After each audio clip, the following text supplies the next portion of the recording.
Hi, I'm James Shillinglaw, and I'm here in Las Vegas, here at Caesar's Palace, right in front. And we're here right on the Las Vegas Strip, where just a few days from now, the Las Vegas Formula One Grand Prix is going to be right here. And of course, this is the second one they've had here. It was a real success last year.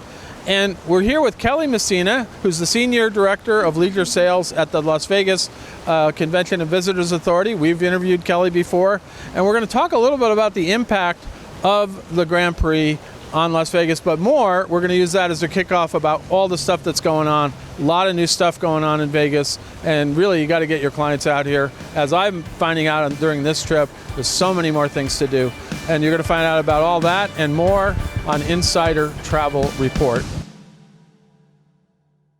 Kelly, first of all, good to see you. Great to see you too, as always. And we just had a nice lunch here at, it was at, where were we? Where you went? Hell's Kitchen. Hell's Kitchen, absolutely. H-E double toothpick. There you go. And so we had a great lunch, and now we're here really full, and we're still going to have this interview, but we're here on the Strip. And really, literally, just in a couple weeks from now, well, actually, we're here now, but when you see this, it's only going to be a few days. The race is going to be here, and again, Vegas is hosting it. What has been the impact, really, from your perspective and from Vegas' perspective, of that race on tourism here in Vegas? Well, in a word, it's been fantastic. Last year's race, I felt it was just magnificent, is probably the best word I could use to describe it. And what we're seeing now is that it's really put us on the map with, or the racetrack, I should say, for Formula One fans all around the world, and really being on that international stage. That's such a key market for us here in Las Vegas that, you know, it just is a no-brainer to have this race coming back again this year and again next year in 26. Yeah, so they're going to be here for a while, and we've done some work covering it. And if you can hear in the background, that's just the normal traffic on the Strip. Some of those race cars are trying it out already. But let's talk a little bit about, we're starting to see a real influx of kind of new and renovated resorts in Las Vegas. Talk a little bit about what's going on in the resort product, because you do have some new stuff, but more important, you got some stuff that's completely redone. Right, and where to begin? That's really the question I have. So I'll start with Fontainebleau. That's probably the newest. It opened in December of 23. So it's coming up. It's almost a year. Yeah, and it's a fantastic resort. It's getting rave reviews. The food and beverage outlets, the creativity of the chefs there. They're doing some really interesting things on the food and beverage side. I'm seeing it's an interactive, basically classes on dining, beverages, all throughout the resort, and there's different ones each and every month. So it's something that I really recommend people check out on their website. The room product is great as well, as it always is everywhere. But also, on the other end of the spectrum, we have an old resort that's been made new again, and that's the Rio. And the Rio was... I didn't know about that. No, that's great. That's great. It used to be part of the Caesars Entertainment family, and went and was sold to a company called Dreamscape. And they have been putting their heart and soul into bringing it back to life. I don't know if you saw at night, but the outside of the building is lit up with a new lighting system. It always was a very colorful building, and then the rooftop was amazing. I remember doing And they that. do still have the Voodoo Lounge, so you got to make sure you go there. But they've redone all of the room product and working on now the interior, the restaurants. Really what they focused on was opening the venue up. There were because it was an older property, a lot of low ceilings, sight lines weren't quite right. So they really worked on that, things that you probably wouldn't walk in and notice, but yet you feel it. So I encourage everyone to go check out the old new Rio. Right, and then of course we're going to see, I just walked down the Strip last night, I suddenly realized, oh, that's right, they closed the Mirage, which is now going to become the Hard Rock. And I'm not sure when that's slated to open, but they're just starting construction, right? Right. I don't have an exact opening date, but I know that they have started to put up all the construction equipment to take down what was the beloved volcano. I know, it's amazing, because that was the Mirage, was not the original resort, but really one of the first of the new resorts in Vegas, right? And having those attractions right on the Strip to draw on the walker-bys. But now what they're going to put in its place is just a beautiful, huge, I don't even know how many stories it is, but a guitar-shaped hotel tower. Yeah. So No, Can't wait that's for it. that. Yeah, and then of course we have some of the old favorites. We're here at Caesars, and I've been pleasantly surprised at how a lot of the things they've been refurbishing, a lot of work is going into it, and a lot of the classic resorts are coming back and are really looking great.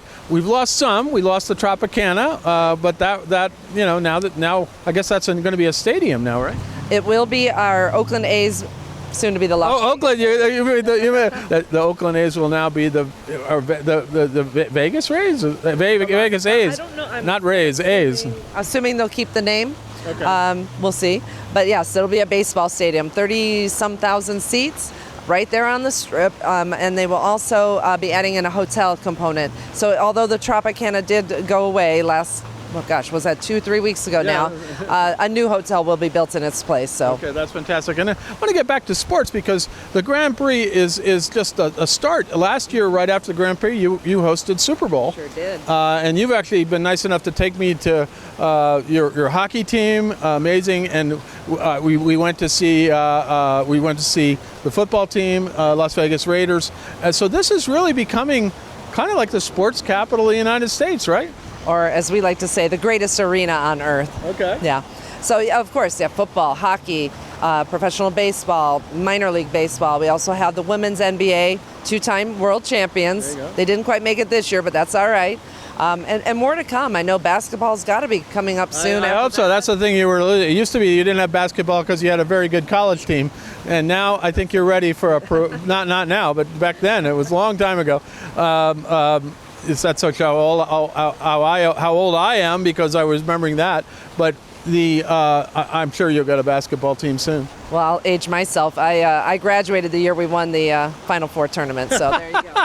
There it is. They were a good team. Jerry Tarkanian, right? Jerry Tarkanian, that's right. The Shark. That was good, the Shark. So they were a great team. But anyway, so let's get back to a little bit. There's also been a surge of kind of new entertainment options. Actually, one part of the reason I came out here this weekend was to experience some of that. You have the new options like Spiegel World, which now has several different venues, performances here, including the one we're looking at right over there, which is Absinthe, which is just a marvelous show.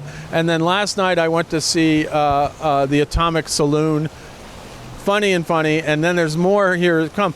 But beyond that, you have Area 15, which you introduced me to during COVID, actually. We were there. I went over and did that. And then there's a whole lot of sort of alternative entertainment that's coming into Vegas. Now, talk a little bit about the impact of that. Okay. Well, I was just at a brand new venue yesterday, and what we're starting to see is this influx of golf-related attractions. Okay. So we had, I'm going to back it up. First, we had Atomic Golf open up earlier this year, which is kind of like Top Golf. I don't know if you're familiar with that, but the Target Golf.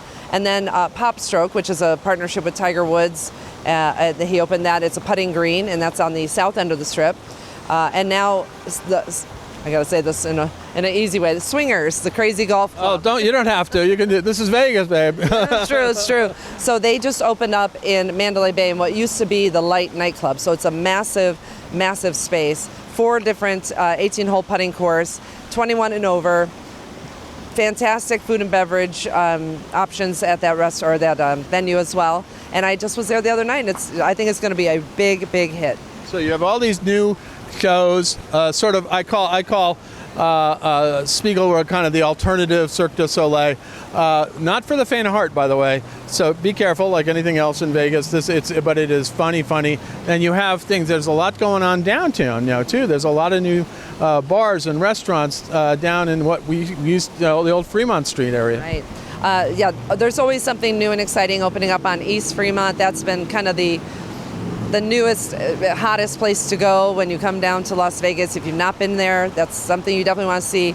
Really cute, independent restaurants.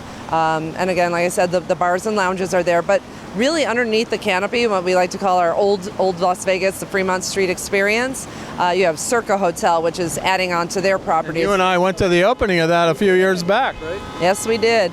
But also, just kind of tying back into F1, it was a huge success for the city, but not so much for downtown because it's a little bit off the beaten path. So what they did this year for F1 is they created a festival called Neon City Festival, and it's going to just be a weekend filled with culinary music acts, all kinds of great entertainment options for people who are here in town but not attending the race. So you don't have to be afraid to come to Las Vegas. You can still have a great time and not be a part of F1. But there's a lot of places you can be part of F1, and of course one of the other things, and we didn't talk about all, the other entertainment options, is of course the Sphere, which has become kind of one of the new icons of Las Vegas. I was lucky enough to go in and see the movie inside. I still want to see a musical performance. I wanted to see U2, but they're gone already. Is that a hint? But that's a hint, yeah. So what has been the impact of the Sphere? It's been fantastic. I mean, just even before it opened, it was making such an impact on social media because of the Sphere's exterior, which really is just a small piece of the action over at that venue. Yeah, like you mentioned, they do have the U2, the movie of the concert. I guess I'll see the movie. That's the one. I see that. Postcards from Earth, but then also the bands that perform. And it's just been doing great. People are clamoring to see it. People will come in for a weekend of, let's say it was the Fish concert or the Grateful Dead experience. Yeah, that's it. Well, we just had Phil Lesh just passed away. Yes. So if you want to see Phil Lesh, you go see the movie, right? Well, too late now, unfortunately. That show's gone, but now it's the Eagles. So people will come in. The Eagles, I did want to see that. Yeah, it's supposedly very good. I have not seen it myself. Okay. But they'll come in for the weekend and see the show multiple times. And then come back a few weeks later, a few months later, and see it again. It just really has that kind of draw, and words can't describe what you experience inside the Sphere, so I just have to say you have to come and see it for yourself. You really Absolutely. Well, I want to see a concert. I saw the movie. It's great. Now, anything else you want to tell all of our travel advisors out there, 127,000 of them now, about what's here, what's going on right here in Vegas, and what's to come? Again, you ask me that question every time, and it's like, well, do we have another 2 hours? But no, it's seriously. I mean, take a look at your notes, and we'll bring up a lot of stuff. Right? Sure. There's so many things that are just on the horizon or coming soon, so I don't know that I could pick any one thing, but selfishly, I'm going to plug our Travel Advisor Training and Rewards program, as I always do. Encourage everyone to go to trackmylasvegasbookings.com, where you can read and see images, videos about all of the things that I just talked about, and more. Well, fantastic. So where should they go to find out more information? That's one website. Where else? Of course, our consumer site, visit lasvegas.com. Always a great place to go and see what's new and what's coming up. Fantastic. Well, Kelly, always great to get together with you. You're my favorite person in Vegas. You tell me everything that's going on new, and we hang out a lot and go to the openings and go to new stuff. And you're always very quick to tell me about something that's really good. So I was out here doing all these other interviews with these different venues that we've talked about before. I did a second one with Area 15. I did an interview with the founder of Spiegel World. I'm doing one with the head of Caesars to talk about all their new luxury product. And I'm going to be doing one with the Fontainebleau CEO. So hopefully I'll be back out again. I mean, there's more stuff to go. You're always invited. Thank you. I'm James Shillinglaw, and this is Insider Travel Report.